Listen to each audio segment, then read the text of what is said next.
Almost missed that step. Oversharing. Okay, good afternoon, everybody. I just have a few things at the top, so once again, please bear with me. President Biden has done more than any prior president to tackle the climate crisis, and today he's making clear that he's not done yet. In the Rose Garden this afternoon with environmental justice leaders and climate advocates, President Biden will sign an executive order making environmental justice part of the DNA of every federal agency. His order will mean cleaner air and water, reduced risk of asthma and cancer, and better access to safe and affordable housing and clean transportation for communities across the country. The president's bold climate and environmental justice agenda could not stand in starker contrast to the dangerous proposals MAGA House Republicans are putting forward. As you can see from the slide behind me, here you go. While President Biden is fighting to clean up toxic pollution and lower costs through clean energy tax credit, Speaker McCarthy unveiled a ransom note holding our economy hostage. It's a 320-page plan to kill jobs, fill our cities with smog, and give asthma to our children. The proposal would repeal the Inflation Reduction Act's green energy tax credit, sending thousands of jobs back to China. It would make it easier for oil companies to use toxic chemicals that cause severe burns, damage people's eyes, and quite literally melt bones. It would severely weaken the Clean Air Act, sending us back to the times when cities across the country filled with heavy smog that dirties our air and poisons the lungs of our children. It's no surprise that over a dozen health and medical organizations, including the American Lung Association and the Children's Environmental Health Network, oppose these dangerous proposals. Speaker McCarthy, extreme MAGA proposals would be a climate and health disaster that President Biden won't allow on his watch. Speaking of, earlier this week, Speaker McCarthy redoubled his threat to default and hold the American economy hostage unless he can slash programs that the American people, including our nation's veterans, rely on every single day. While the president's budget honors our country's sacred obligation for care for America's veterans, their families, caregivers, and survivors, Speaker McCarthy's proposal would cut these critical programs by 22% and threaten critical services for veterans. Today, the Department of Veterans Affairs has put out analysis of the impact Speaker McCarthy's 22% cuts would have on those who have bravely served our nation.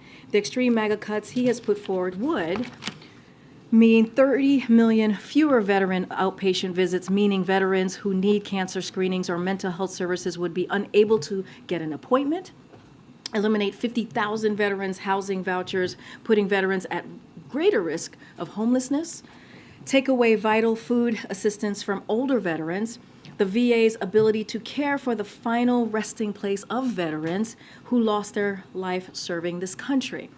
The Congressional Republican plan is to threaten veterans' health, food, housing, and even grave sites for brinksmanship over the debt ceiling. Speaker McCarthy and House Republicans should take those threats off the table, just as they did 3 times in the last administration. Now, changing gears just a bit, as we move on, I also want to take a moment to wish the millions of Muslim Americans across the country a blessed and happy Eid Mubarak. This is a special day when many gather with family and friends, cherish those special bonds, celebrate a month of charity and spiritual reflection, and rejoice over the morning cup of coffee they longed for the last 30 days. Here in the Biden administration, for the first time ever, we've got over 100 Muslim American appointees joining in the celebration. These are public servants who are tackling the climate crisis, building on the economy from the bottom up and the middle out, protecting health, combating hate in all its forms, restoring our alliances, and so much more. It's a testament to the commitment that the president ran on to unite the nation. An administration that reflects the diversity of this nation, the beauty of this nation is a core part of that, and it helps ensure that our government truly, truly serves all Americans. The President and First Lady look forward to continuing the tradition of hosting the Eid celebration here at the White House on May 1st. Now for the week ahead, a couple of things. On Sunday, the President and the First Lady will return to the White House from Camp David. On Monday, the President and the First Lady and the U.S. Secretary of Education, Miguel Cardona, will honor the Council of Chief State School Officers 2023 Teachers of the Year at the White House. Teachers from each state and territory will be honored for their excellence in teaching and commitment to students' learning. Later, the president will welcome Tennessee State Representative Justin Jones, Justin Pearson, and Gloria Johnson to the White House. They will continue their discussion on their efforts to ban assault weapons and stand for democratic values. On Tuesday, the president will deliver remarks at the North American Building Trade Unions Legislative Conference held at the Washington Hilton. The president will discuss how his investing in America agenda is bringing manufacturing jobs back, or manufacturing more broadly back, rebuilding the middle class, creating good-paying jobs and union jobs. On Wednesday, the president and the First Lady will host President Yoon and Mrs. Kim for a state visit to the United States, which would include a state dinner. As part of the visit, the President and the First Lady will participate in a visit with President Yoon and Mrs. Kim to the Korean War Memorial on Tuesday evening. On Wednesday morning, the President and the First Lady, the Vice President and the Second Gentleman, will greet President Yoon and Mrs. Kim for the official arrival ceremony on Wednesday morning. Then the President will hold a bilateral meeting with President Yoon. In the afternoon, the President will host a joint press conference with President Yoon. In the evening, the President and the First Lady will greet President Yoon and Mrs. Kim on arrival for the state dinner. After, the President and the First Lady will participate in a photo opportunity with President Yoon and Mrs. Kim at the Grand Staircase on the occasion of the state dinner. Then, the President and the First Lady will host President Yoon and Mrs. Kim for a state dinner. As you may have seen this morning, Korean-American chef Edward Lee will be the guest chef for the state dinner. He was selected by the First Lady because of his experience with the intersection of American cuisine with Korean influence. For entertainment, guests will enjoy musical selection by Broadway stars Norm Lewis, Leah Solinger, and Jessica Bosk. On Friday, the President will present the Commander-in-Chief's trophy to the Air Force Falcons during a ceremony at the White House. On Saturday, the President and the First Lady, the Vice President, and the Second Gentleman will attend the White House Correspondents Association dinner at the Washington Hilton, where the President will also deliver remarks. Now, finally, I just want to say one last thing, and I know there's a lot of interest in this. Obviously, I totally understand this. A lot of questions about all of this, the press reports that we have seen the last 24 hours when it comes to the president's plans for 2024. I just want to say, and I know all of you in this room know this, I understand that you all know this, but there might be some folks who are watching at home who may not know. And so just want to lay this out for all of them. As a government employee, federal law prohibits me from discussing campaign-related topics from this podium. So I will be following that law and not discussing anything regarding the 2024 race. The president has been very clear. I know you all have reported this many times, and he has said this in many, multiple interviews over the past several months with multiple outlets. and on his intentions what his intentions are when it comes to 2024.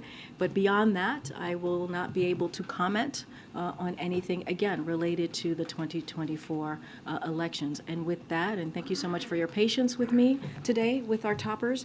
With that, Darlene, please take us away. Thank you. I wanted to follow up one housekeeping question on your topper, the Tennessee lawmakers when they come on Monday. Do you expect that to be an open event with the president and those lawmakers, or what can you tell us about what that visit will look like? So first, look, we'll have more to share, but I do want to say that the president very much looks forward to meeting with the three legislators who, as you know, he spoke with, had a very important, critical, we thought, conversation with them about how to move forward with gun reform, about them doing their democratic duty and peacefully protesting for assault weapons ban, and what we saw happen to the three of them, as you heard the president say, as you have heard me say, it was undemocratic when they were expelled and essentially ousted out of their seats, and it was also an attack on our democracy. And so what you'll see is the president sitting down with these three legislators, having a conversation on how to move forward, with common sense gun reform, how to move forward on protecting our communities, our kids, our churches, and he will hear them out, and he looks forward to having that conversation, and we'll have more on what that will look like, and if there will be any availability for all of you to kind of experience or see that meeting. I just don't have anything at this time. And on Sudan, I wanted to follow up on something that John Kirby said when he was here yesterday and also this morning in his virtual panel, which was that Americans should have no expectation of a U.S. government-coordinated evacuation at this time, and we expect that's going to remain the case. Now, obviously, the U.S. government has warned Americans about the security situation in Sudan, but can you explain why this is the government's position? Like, shouldn't Americans abroad expect some help from their government getting out of a trouble spot? Totally hear your question, and just to be clear, like Americans in Sudan have been warned since last year, and it's been a level 4. The State Department, as you know, they tend to give the warnings to Americans abroad on what's happening on the situation, and so it is not our standard procedure to evacuate American citizens living abroad. Afghanistan was a unique situation for many reasons, including already hosting a significant military presence and ending a 20-year conflict. The Afghanistan evacuation was not the norm, as you all know, and many of you have reported that. So, for example, in Libya, Yemen, and Syria, we do not provide large-scale evacuations for American citizens and LPRs, even as those government collapsed. Instead, we urged Americans to use commercial options to leave the country while those options were still readily available. We also offered financial assistance to those who needed help departing the country in accordance with our standard consular services for American citizens in these sorts of extraordinary situations. But again, it is not our standard procedure, and the State Department does its best to provide information to citizens who are abroad and giving them the warning when necessary. And this is something that, when it comes to Sudan, this is a warning, a level 4 warning that we provided to them many months ago, basically telling Americans who were there to leave if they could, and also not to travel, Americans not to travel to Sudan. So we've been very clear on that. Again, it's not our standard procedure. Kadmir. Thank you. You mentioned Speaker McCarthy's proposals, and I know you discussed this yesterday, but I just want to make sure that I'm clear on your position. The president is not going to sit down with the speaker until he agrees to a clean plan to raise the debt limit? So we have been very clear that the speaker, without delay, should put forth a clean bill on the floor to avoid default. We have been very clear about that, and that stance continues. We are always happy to have a conversation about the budget. We've been very clear about that, about the spending that they propose. We already have a sense of what they value with their 22% spending cuts. As I mentioned, veterans, when it comes to veterans, education, Meals on Wheels, and a host of extensive other programs that will really hurt hurt Americans. Americans really rely on these programs to make their ends meet. And so we're going to continue to analyze that, and we'll have more to share. But clearly, as I laid out at the top, we are clearly doing a deep dive on these different programs. But we need to see them put this raise the debt ceiling, avoid a default, and not put our economy or take the American economy hostage. And we've been very clear about that. I'm just trying to get a sense of what you need to see to have this conversation between the president and the speaker, because you've said you're happy to talk about the budget. The president or the speaker has now put out what appears to be the closest thing he's going to get to putting out a budget. So what are you waiting for? So what we're waiting for is for them to avoid default. What we're waiting for House Republicans is to put that on the floor so that we can avoid default. So that's what we want. Conversation until they put out that. We've been very clear about that. We do not want to negotiate on this. We want to make sure that they do what they did the last 3 times and avoid default. They need to put that bill. Put a clean bill on the floor so that they do not continue to hold the American economy hostage. And that's what they're doing, which will have dangerous consequences for not just our economy, for the American people. So that's what we want them to do. And no talking until then. Look, they need to do that, and then we can go ahead and have a conversation about the budget. And just one quick one, since you did the week ahead. Does the president have any plans to mark the 4th anniversary of his announcement of his 2020 campaign?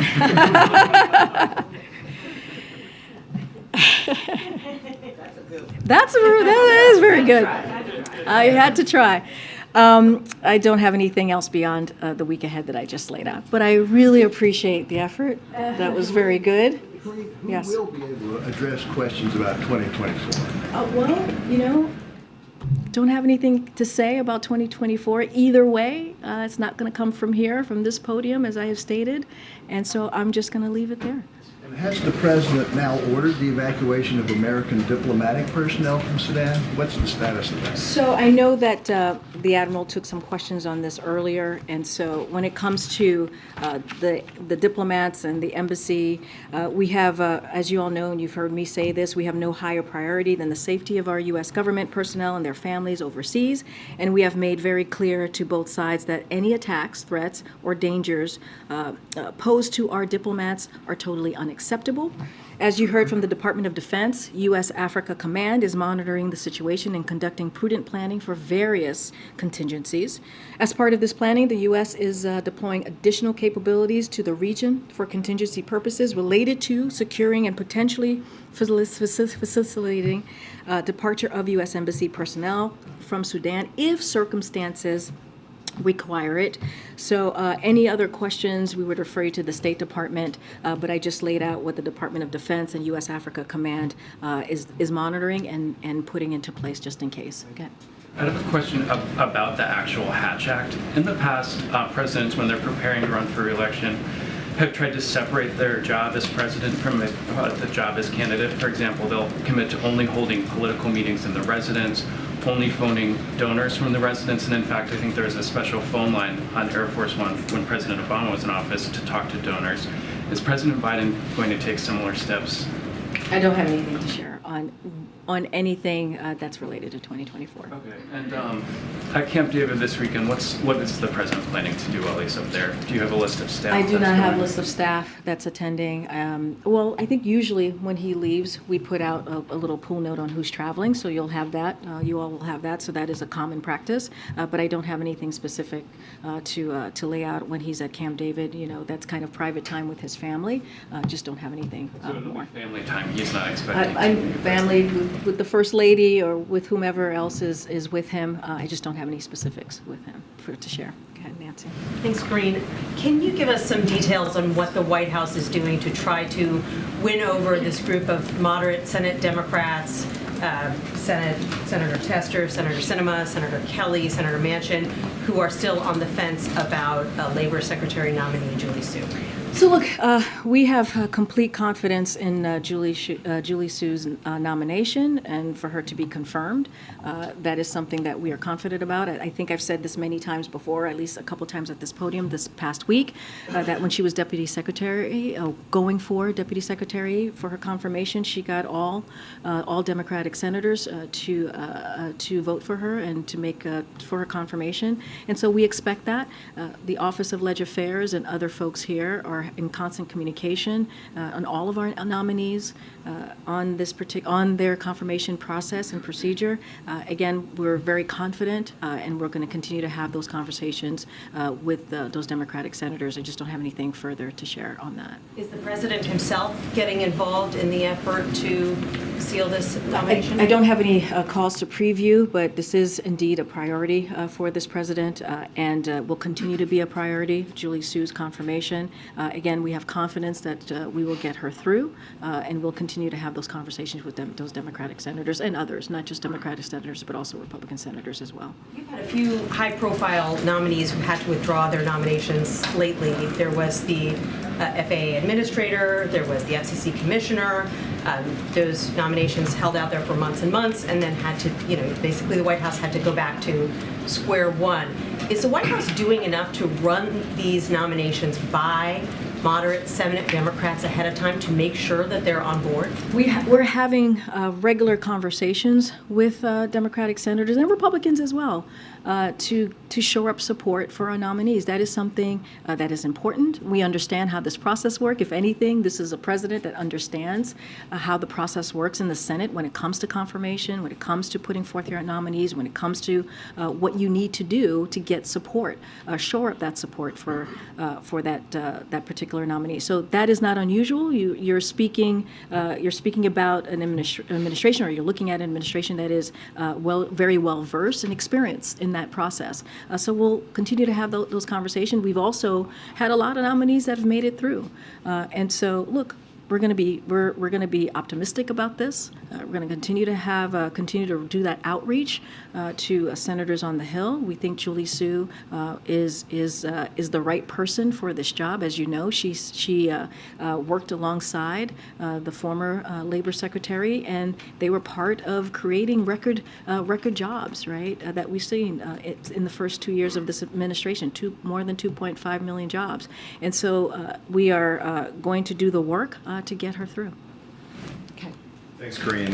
New York City Mayor Eric Adams said he was visiting the White House today to meet with White House officials. He's been vocal in wanting more support from the administration on migrants who've been transported to New York City. Do you know if that came up in his meetings, or any more details about what he was here for today? So I don't have details on what came up in the meetings. I could tell you that he met with our Chief of Staff, Jeff Zients. He also met with Julie Rodriguez today, and he is going to be having a meeting, if it hasn't occurred yet, with Secretary Yellen this afternoon. And as you know, it coincides with the meeting of mayors here at the White House, followed by a meeting with FEMA administrator. So he is going to be FEMA administrator, Chief of Staff, Julie Rodriguez, Secretary Yellen. So he has a host of meetings with certain members of the president's White House and administration. Just don't have anything further to read out. And I'm sure a range of issues will come up, and he is a partner on many issues that are important to this president. I have another one that's a bit off the beaten path, but Oh, my it's goodness. on the Washington Commander sale. You do have a role here, so let me lay it out. Oh, my goodness. The team has long wanted a new stadium at the RFK site, which is on federally owned land, but there's been an obstacle for that to happen because of the scandal-plagued ownership of Daniel Snyder. So now that is coming to a close, is the White House supportive of transferring that land to the city to open the door for a new stadium? So I would have to take that back to the team. I was not tracking for the use of federal land, so I would have to get back with the team and get an answer to you. All right, thanks. Go ahead, Tam. Yeah, can you say what this environmental justice announcement will mean, if anything, for the people in East Palestine, Ohio? That's a very good question. Look, I think what's important to note about this environmental justice EO is the president's continued support in his climate agenda. His ambitious climate agenda. He has the most ambitious climate agenda than any other president in history.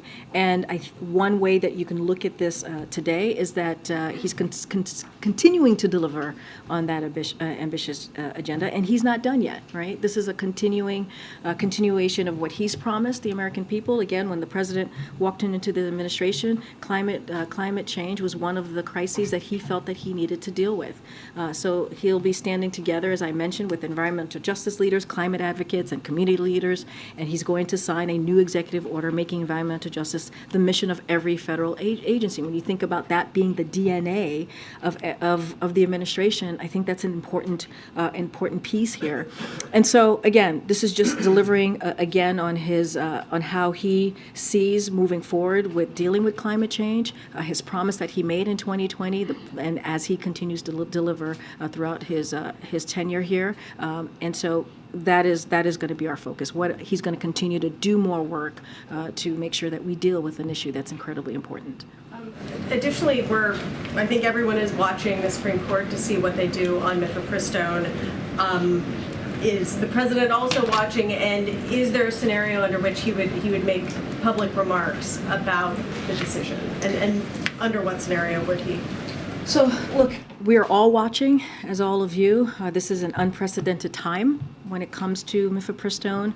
As I've mentioned before, it is a drug that's been around for more than 20 years. That's been used in more than 60 countries. It has been approved by the FDA, which is an evidence-based approval, and we should not forget that. Alongside of a wide range of other prescription drugs that FDA has the right to approve. Again, an independent agency. All I can tell you at this time, as we're all waiting, we're all watching, is that we are prepared. We are prepared for whatever announcement comes out of the Supreme Court. And if need be, we are prepared also for a long legal battle. That is our commitment and our promise to the millions of women across the country. The president has been very clear. This administration has been very clear. We are going to continue to fight for women's reproductive rights. Are we likely to see the president speak on this? I just don't have anything to share. We're waiting to see what the announcement's going to be, what the outcome of the Supreme Court decision will be, and so I don't want to get ahead of that. I just don't have anything to share for this weekend. And go ahead. Thank you, Karine. I'd like to ask you about a report from earlier this week about Canada informing NATO officials that it will never meet the Alliance 2% defense target. Is the president worried for the security in the Arctic in a reality where Canada obviously cannot fill up its obligations? So let me first say that United States and Canada have a close defense partnership. You saw the two leaders together just recently in Canada. So we're committed partners in NORAD, the only binational military command in the world, and we're closely working together to meet the threats and challenges that we face. And so during that meeting in Canada between the two leaders in Ottawa just last month, both leaders committed to invest in the modernization of NORAD, including enhanced domain awareness in the Arctic to protect our citizens and sovereign territory. The joint statement that was released with Canada during the visit contained a number of specific investments Canada is making in its defense infrastructure. So certainly I would point you to that joint statement. The two leaders also underscored the importance of investment in modern, ready, and capable forces under the 2014 Wales Summit Defense Investment Pledge in the face of global threats. So again, they have a close defense partnership, and they're both committed. Has the president lost hope, though, Karine, of a strong Canadian involvement in Haiti to bring some sort of stability, to take a more active role to bring some sort of stability? So look, as you know, that conversation came up during the meeting as well. This is something that the president addressed as well in Ottawa when they did their conference. We've made it clear that we believe the security and humanitarian situation in Haiti is worsening, and the situation on the ground will not improve without armed security assistance from international partners. And any decisions about any type of military force would be done in consultation with the UN, with the Haitian government, and those discussions are still going on. I just don't have anything else to add. As you know, the United States has been a strong supporter of making sure and providing assistance to the Haitian people, and so we'll continue to do that. Okay. Karine, one question. When it comes to Tennessee lawmakers and the possibility, I'm hearing there's a strong possibility of a special session in May that could deal with firearms, etc.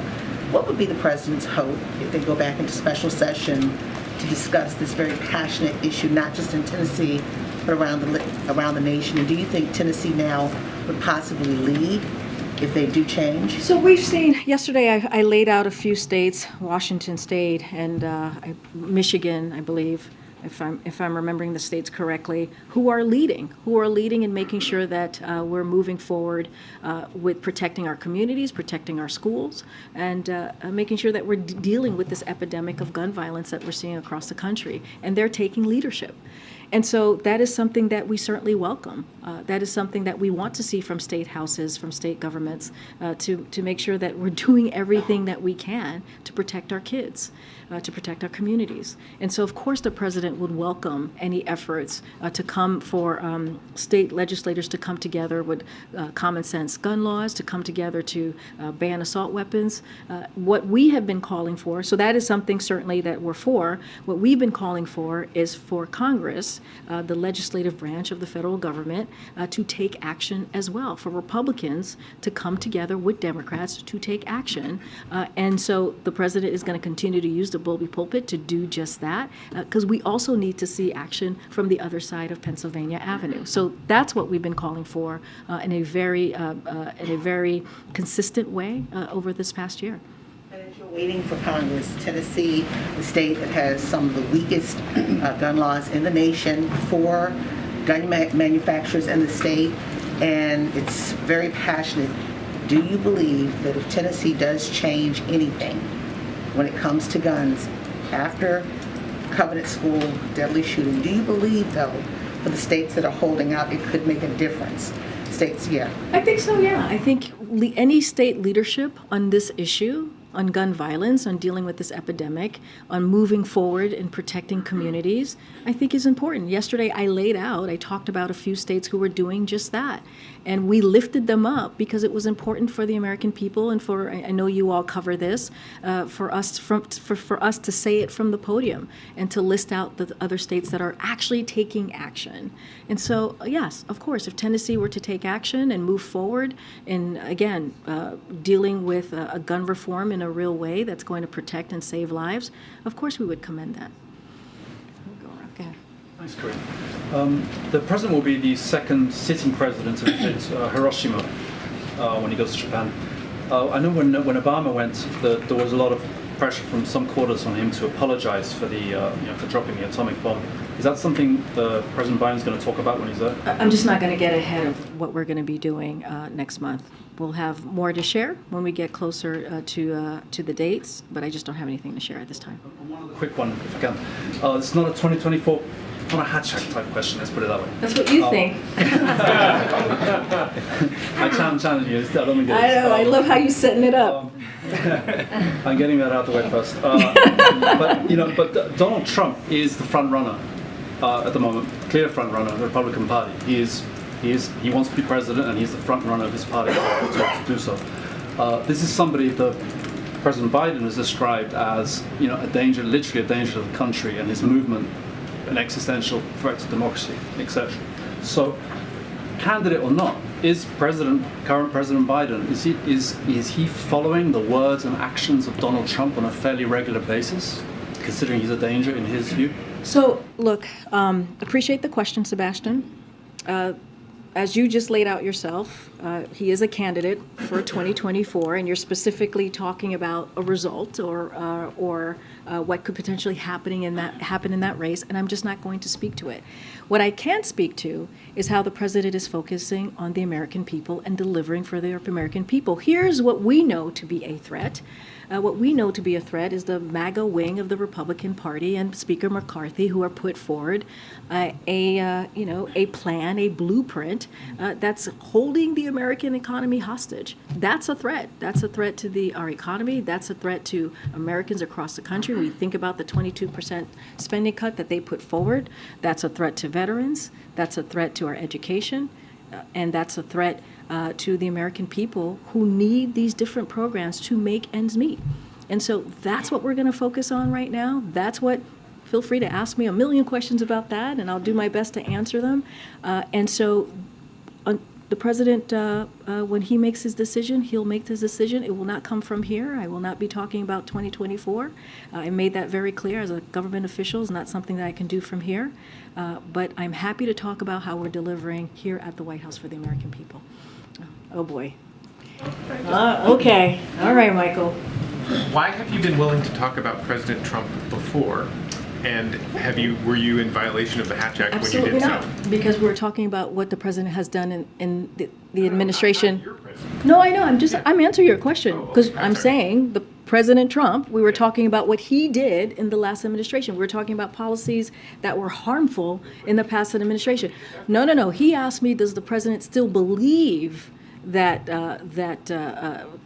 Donald Trump is a threat if he wins, right? Because he's a candidate. That's something different. No, he didn't ask that. Can I just say what I said?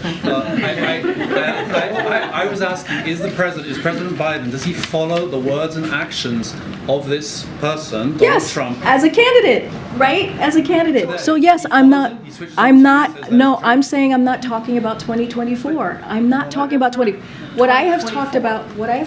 Donald Trump has been a candidate for re-election or for election or however you want to call it. I understand like that. a year, and you've talked about him a lot. Yes, and about what he's done a lot, as I talked about his policies when he was president. That's what I have talked about.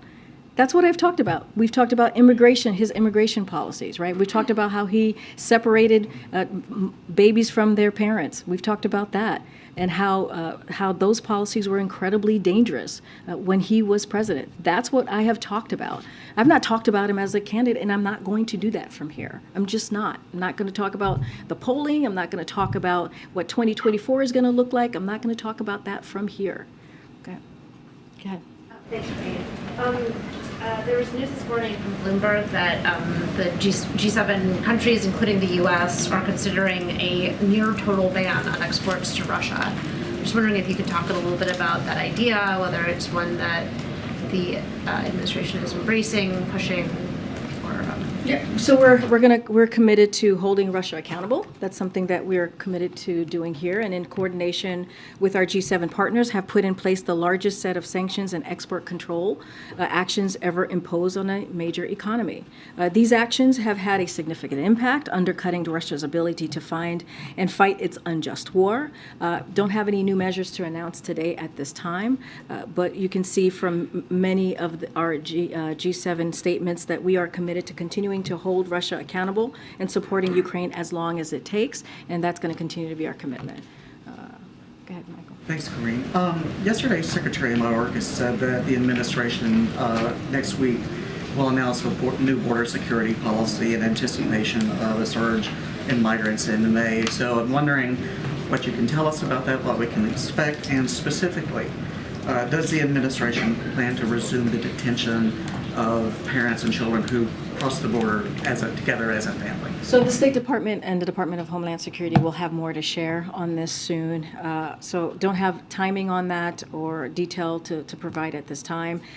As you know, earlier this year, back in January, the Department of Homeland Security did put forth what their continuing implementation plan was going to be, and they announced it again earlier this year. And the way that we see it is the plan is working. We see the data of making sure unlawful immigration goes down, and again, we've seen that in the numbers. But as far as any plans, future plans, that should be out soon.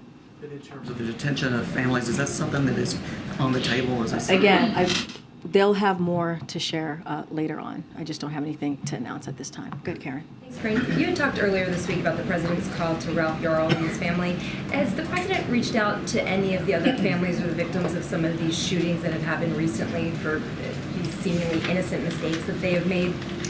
Yes, so the president, as you mentioned, called Ralph Yarl and spoke to him directly, spoke to his mother, and they had a good conversation, talked about how his success in school, and talked about the president recommitted to him, how his focus is going to be on really truly continuing to deal with gun violence. Don't have any other calls to read out at this time. The president, as you know, has talked to multiple families, sadly, in the last 2 years who have been victims to these gun violence tragedies, and that's not something that is easy to do. And certainly has visited communities over the past 2 years that have been struck by this type of violence. I just don't have any other conversations to lay out.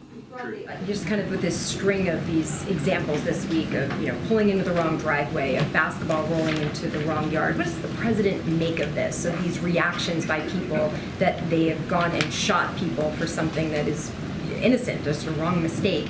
What does he make of that that was what people did? Look, the president thinks that it's time that we that Congress, Republicans in Congress, take action on these types of gun violence that we're seeing in our communities, in our school. That doesn't change it. That doesn't change the president continuing to use his bully pulpit to call at Congress or really call Congress to take action. And that's what we need to see. We need to see common sense gun laws, and we need Congress to legislate. The president has taken more than 24 executive action on this issue, on this gun violence, to deal with gun violence epidemic, and now we need to see Congress take action. We need Republicans to step in. We need Republicans to show some courage in Congress, and we're just not seeing that at this time. And it is important to do that to save lives across the country, and I'll leave it at that. I'll see you guys on Monday. Thanks, everybody. Thank you. Thanks, Karine.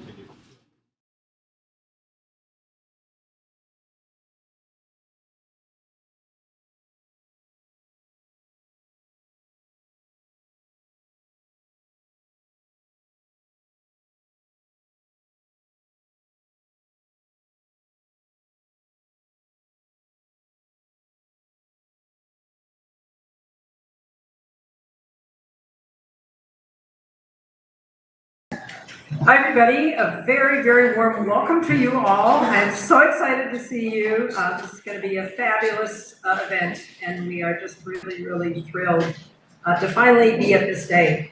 So I'm offering an official and welcome to the White House Summit, the White House Invest in Nature Summit. This is part of the White House Earth Week celebrations.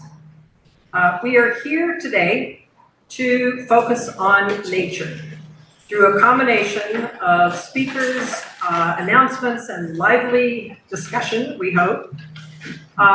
We have a fabulous dream team of speakers, and I'm really, really thrilled for those of you who are able to join us for what you're going to say today.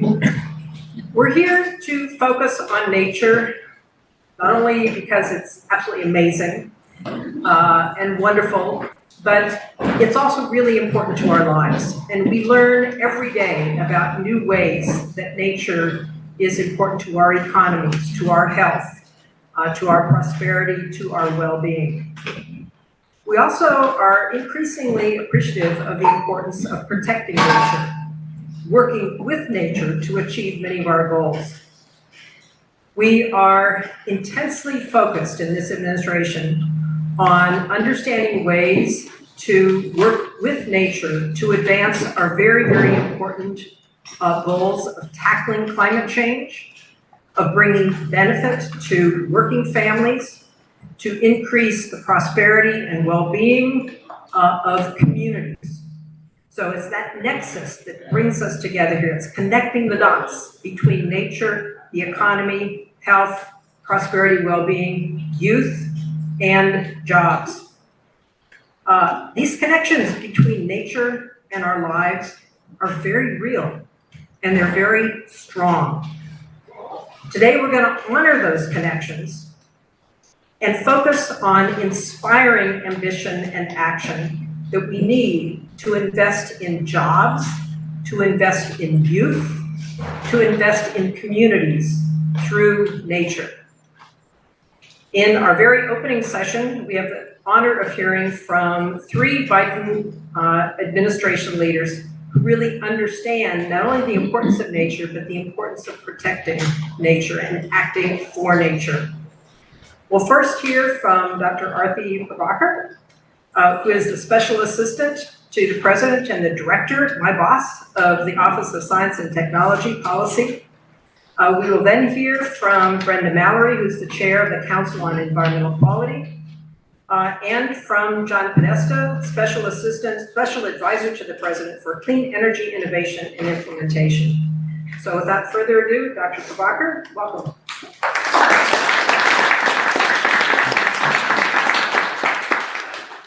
What a pleasure to be here with everyone to celebrate this slice of a lot of activities for Earth Week. We have the most gorgeous spring day you could possibly imagine for that. I want to thank Jane and Heather. I know the work that's gone into this, the whole team at OSTP, but all the work that we do with our colleagues across the White House. I'm so pleased to be here with both Brenda and John, who we'll hear from in a minute. We work, as you all know, across government and with all the kinds of organizations that are here, and so it's just a real pleasure to see everyone, all the people who are here, but also all the people that you all represent. Our president, President Biden, loves to say that America can be defined in a single word, and that word is possibilities.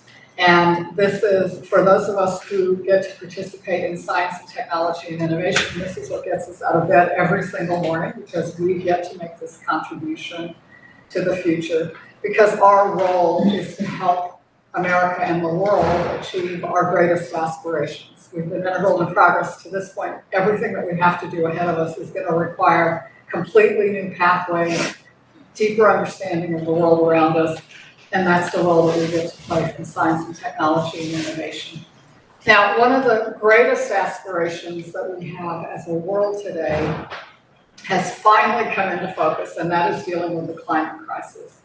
And I don't know about you, but until just quite recently, I really had a growing sense of dread and fear and concern. We weren't going to meet this moment that is so critically important. And the most amazing thing has happened over the last couple of years, which is a growing sense of hope, rising hope that in fact we're going to get there. And the reason for that, I believe, is the Inflation Reduction Act, the bipartisan infrastructure law, these major pieces of legislation that this administration has been able to get across the finish line, and that now we are all racing to get implemented, to get those investments out there and start making the kind of a difference that the climate actually notices. And John, of course, is one of the major drivers.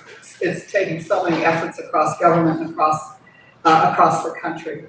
So that is an incredibly hopeful thing that is happening.